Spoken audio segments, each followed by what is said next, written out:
Hi, everyone. I'm Kristy Bird MaKieve, the CEO of Healthy Rural California. Today is December 29th, 2022. We are wrapping up this year and looking forward to 2023. I'm very pleased to give this update. Today, we're going to focus on the top 5 great things about 2022 and then spend a little bit of time looking forward to 2023 and what we plan to be doing starting next week. I first want to just say that I'm ending a very, very busy and chaotic year, really hoping for some calm.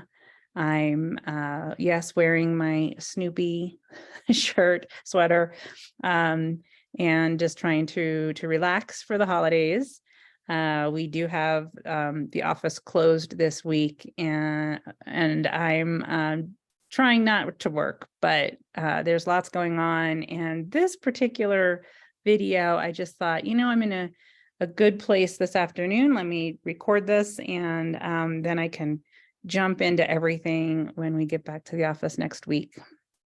So the top 5 of 2022 are, it's pretty exciting.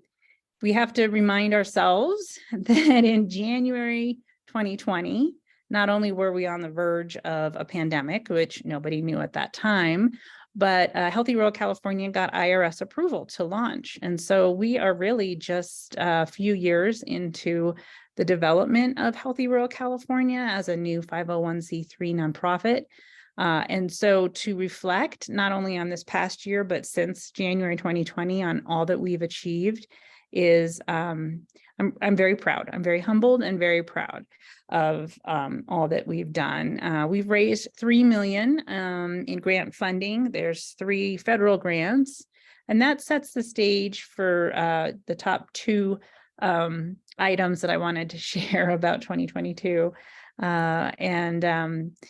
The first one is, number 1, great team. A year ago, exactly 12 months ago, December 29th, 2021, I was basically one employee and there was another one, and it was just the 2 of us. And I was trying not to work, as I do, but had to prepare our HR company to onboard 6 new employees. Now, it was chaotic to onboard that many people all at once, but we were needing to do so in order to achieve the goals that we had for ourselves and that our grants were stipulating that we achieve. Well, we applied for them, so we had to stay true to our word and steward those grants. So what a great team, our graduate medical education team, our GME leadership team, the GME committee. All of these folks are wonderful people, and I'm just so pleased to have worked with them and continue working with them as we basically build a medical school in Chico, about an hour and a half north of Sacramento, in a region where there is no medical school between Sacramento and the Oregon border. And there's relatively few medical residents in the region. I say few, not necessarily in terms of population, but in terms of the geographic spread of this region. Northern California is enormous. And when you don't have residents, that has a negative impact on health equity, mental health. And so we embarked on, as many people know, a psychiatry residency, and there is none north of Sacramento. Family medicine, there are 29 residents, I think, in Redding, which is another hour and a half north of Chico. And then I think there's a family medicine in Wairika, which is even farther north to the coast in Humboldt County. So all of this to say, what a whirlwind, but none of what we accomplished in 2022 would have been possible without this great team on board. I think that we are so well positioned for even further success, and we have hopefully a controller who will be starting with us in January, who brings some really wonderful expertise to get us to the next level. And I think that's the hardest thing when you're launching and you're still discovering what you're going to grow up to be, that you have to hire people. And when you hire them with certain skill sets for what you know that day and that month, and you try to project to the future, it's a tough thing to do. But I'm really proud of the great group that we have on board now, and looking forward to onboarding both an administrative assistant with bookkeeping skills. If you know of anybody, let us know. Somebody who's trained and educated in and has some good office management experience. In addition to the controller, who we hope to announce the first week of January. So great team, number one, so important. Great people. Number two is strengthening our infrastructure. And part of that is having the right people on the team who can do that. We've been also working with Morrison and Company to get our financial infrastructure in place. And a huge thank you to Dean and Daniel at Morrison and Company for getting us where we are today. We also moved into a fantastic office space at the end of this year, just a few weeks ago. We moved into Suite 200 of the building that we're in Miriam Park in Chico. And it's beautiful. And we are really excited to welcome our future medical residents to the facility. And we think it's going to be a great space for us for the next few years or so.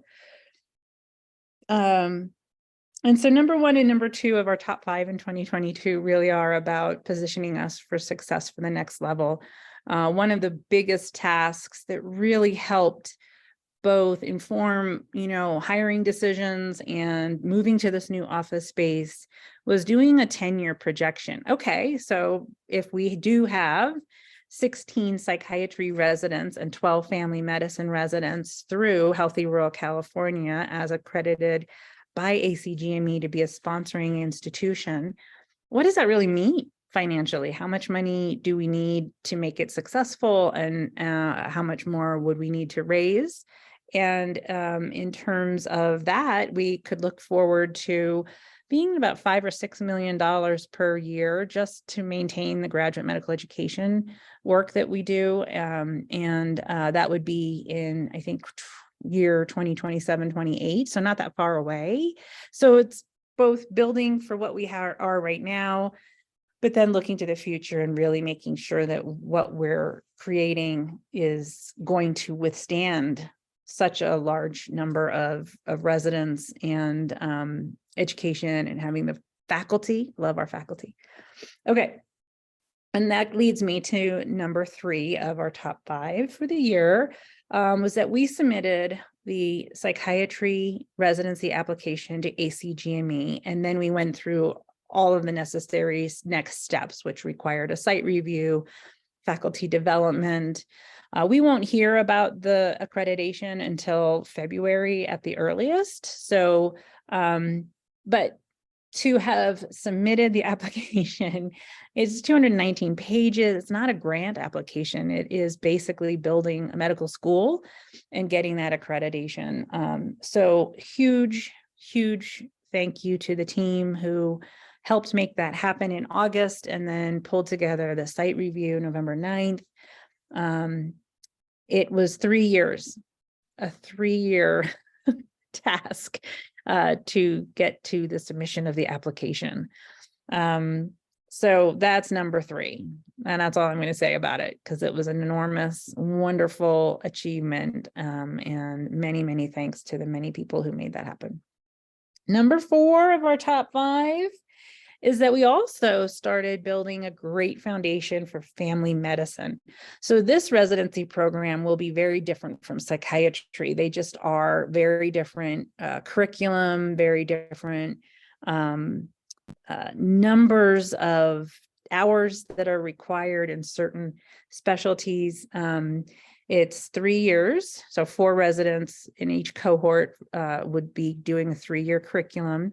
Just before the holidays, I'm happy to announce that we have a commitment from Enloe Medical Center to partner to submit this application in 2023 for the family medicine residency accreditation. And that is an enormous step because we have a great partnership with Enloe Medical Center in general, especially through Butte-Glenn Medical Society. We also feel that they're a hospital that is very focused on the community and recently started a primary care clinic just in September, just a few months ago. And so we just feel like this was a really great agreement to then go into the holidays with. It means that in January, February, March, we will be conducting a feasibility study with them as our primary hospital. And anyway, more to come on that. But I'm really proud of our team because we had a lot going on just with the psychiatry residency application in and of itself, but yet we got a family medicine HRSA planning grant.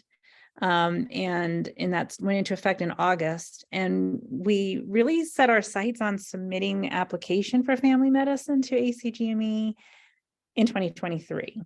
So we are really, there was just a lot of work that had to go just to get to the beginning of 2023 so that we could do the feasibility study. And it's a long, complicated story, but that is number 4 of our top 5 of great things in 2022.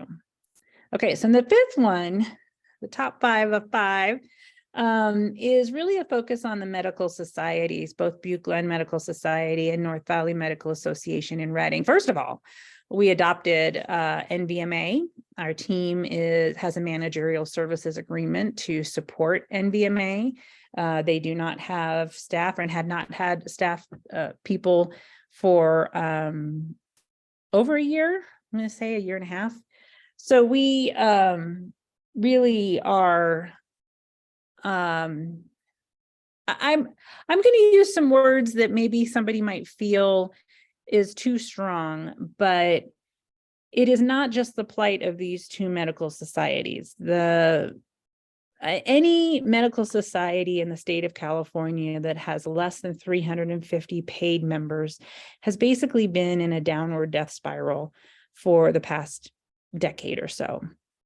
And really small medical societies, I mean, basically, I'm going to just be straight up and honest. We have an operating revenue of $23,000 for Butte-Glenn Medical Society, and it's less for North Valley Medical Association. That is basically the structure of what membership dues come to these organizations. And it's just not enough money to pay for somebody's salary. Even combining the 2 medical societies would not be enough funding to pay for a person. And it takes a lot of work. There's a lot of support both to the California Medical Association and the hours and hours that are required to make sure that we are aligned and that our membership and communications are all aligned. But the simple task of getting out, meeting with the physicians, making sure that they have value for their membership, all of that is simply a lot of work. And so I'm really, really proud that since 2019, I've been working hard to save BGMS from a downward death spiral. That's my terminology. It's a bit harsh sounding, but the reality was, you know, you have to basically find new ways to structure the organization and then drive revenue in addition to membership, which also takes a lot of work. So I don't take it lightly because I've been working really, really hard to save both BGMS and now NVMA. So to adopt NVMA this past year was really a big step. And of course, I could not have done it without Bridget McBride being the director who was really the person full-time focused on the medical societies and getting out there and meeting all the doctors and talking about membership and doing sponsorship. But within all of that, I think I've come up with some really good solutions to better support both medical societies and then any other small nonprofits that find themselves just not having enough to support staff to do the work. I mean, bookkeeping alone is, a task that takes time, and you don't want to have just any person sitting in a chair doing the bookkeeping. You really want to have people who are trained and professional and can make sure that everything is in tidy order financially. So Healthy Rural California is basically being positioned as the fiscal management, the umbrella organization. The medical societies are 501c6 nonprofits, so they are different and they are separate, and we do need a separate staff person associated with it. But there's certain functions like finance and bookkeeping that Healthy Rural California can provide to these nonprofits. We're still trying to figure out what that structure looks like, but I'm really, really proud of the work that we're doing, and with Bridget's hard work as well. We're pivoting first with BGMS, and we'll get to NBMA in 2023, but really pivoting to sponsorship opportunities, selling ads so that our new magazine can have, the expenses paid. You have to print and mail and put together an online version. And so all of that takes money. And so we've really been pivoting to ways to partner with different organizations that can then fund our different projects. And a shout out to Healthy Rural California with Rachel Sanchez as our Director of Community Health. We're going to be moving in a new direction of community health. We kind of started with BGMS doing the Aging with Grace Summit in August, and then doing our medical education, inspiring the next generation of physicians program. We call it MedEd, and reaching out to the community, going to career fairs to talk to high school students about, going into medicine. We hope to expand into healthcare as in general as well, as we're out there, but we also want to keep medicine as a very focused message so that we're reaching the right students who are on the path to becoming a doctor, and how can we keep them on that path. But then adding to that is, with Rachel's guidance, we're going to do a community health fair March 11th in Miriam Park. So really excited. Huge thank you to Anthem for the startup funding for that. But we're excited to do more community health fairs and get out into all the different communities. We've also adopted the Quad, which would be Lassen, Plumas, Sierra, and Modoc counties. That's now being adopted by Butte-Glenn Medical Society. There's Tehama and Siskiyou counties, which are already adopted by NBMA. And really getting out to those communities to do health screening and other things like that. So really excited about what we're doing with the medical societies. And I already started talking about 2023. So I just covered the top 5 of 2022. And just in addition to community health fairs, we are starting a research task force that is going into effect in January under the leadership of Charlie Ansbach, who was my professor at UC Davis Graduate School of Management, teaching social responsibility, and really looking at his expertise is looking at communities and driving economic solutions to what's happening. And part of bringing research to Chico would be economic development, but our main focus is going to be what our residents need. So in order to have a full medical residency in Chico of any kind, you have to have research as part of the curriculum. Of course, we're going to do QI, quality improvement. We're going to do health system management, and it's going to be exciting. I've tasked this task force with coming up in 6 months with some top priorities and recommendations, and then we could look at the latter half of the year to hone in on some of the solutions. And part of that is that we really need to build the Health and Technology Education Center with Chico State's nursing department and their rural SIM center in particular. This would provide future residents with the hub that they need to call home. And of course, any medical students that come to the area as well. And then, of course, helping to expand the BSN nursing slots at Chico State. So research does actually need to be expanded so that everyone can have those opportunities as a part of their curriculum. And so part of that too is we'll be recruiting our psychiatry residents when, it's an if, but the team always tells me when we get accredited in early 2023. So that's going to be a big focus in this new year to make sure that we have top candidates, that people know about us first and foremost, because we want to have the selection of the residents by match day 2024. And then that first cohort would start in just a few months later in June, July 2024.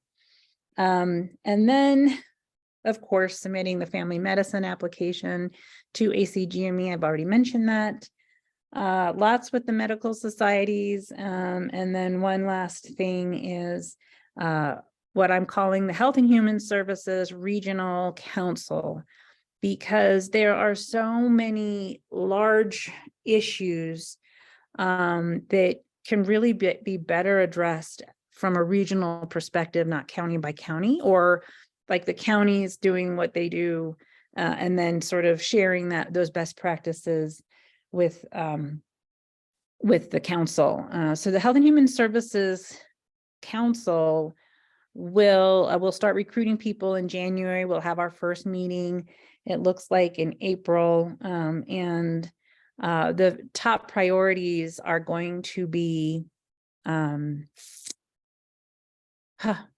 blanked. Okay, human trafficking, because of the I-5 corridor that sadly is a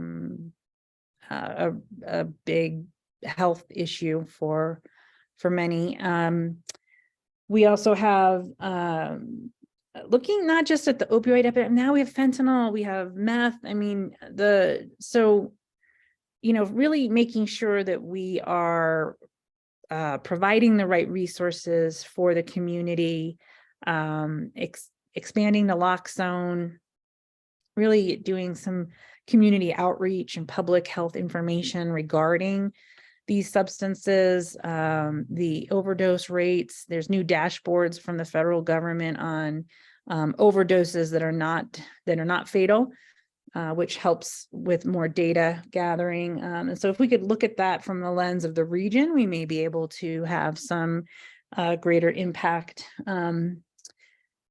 So much to unpack from the Health and Human Services Regional Council, but it really is a regional solution mechanism. Part of the council will also be on healthcare workforce education and training, because there's so much more we need to do, and none of it is within any one county line. In fact, a lot of different areas need to be sort of focused on outside of the bigger urban areas of the region. Okay, I am getting a bunch of text messages from different family members, juggling a lot. I am, but very, very excited about the new year and what new things we'll be doing, but also continuing to build on the successes of this year and the previous few years. I wish you all a very happy and healthy, safe new year. For me, it's getting a little dose of nature and some peace from and calm from my personal life being very chaotic at the moment. So I will see you all next year. Take care. Ciao.